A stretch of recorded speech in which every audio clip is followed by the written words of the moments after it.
before has ever promised a tectonic shift in the economy. So they do two things. They largely are always worried about white fear. Look at President Nelson Mandela's entire approach to the Springboks. Actually, the first 5 years of the democratic state may have been about making sure white people are not scared and they leave the country. Because we suffer this deep fear that if they were to disappear, we're going to become Zimbabwe. We're going to become a jungle.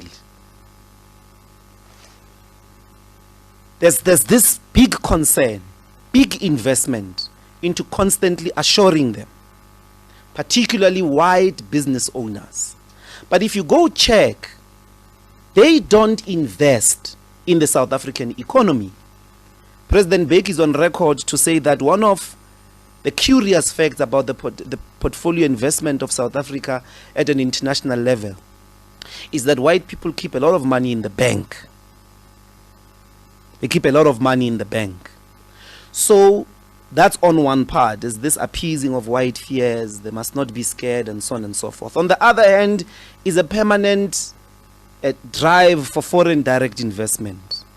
Like there are Chinese people who are coming to save us from our devastation. But a brave government like the apartheid government, like the Vietnamese, like the Chinese, like the Americans in their early industrialization, brave governments got directly involved in industrialization.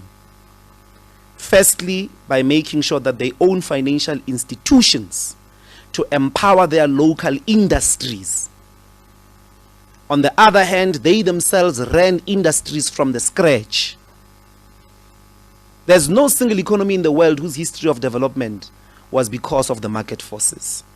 Not one.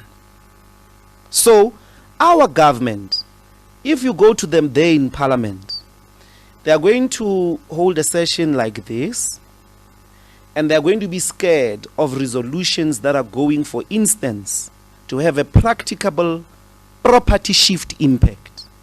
If you took a law-binding decision now that the advertisement industry must pay 50 billion for its racism as a demonstration of remorse for 28 years, I won't count the years before, for 28 years they've engaged, including the South African government, in racially discriminating black media owners.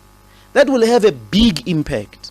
And you take that money, don't give it to government, go and invest it directly to the SABC on one hand, on the other, community radio stations, community television stations for media diversity.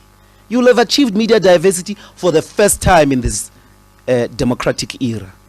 Go give it to black film and music practitioners, because they command audiences.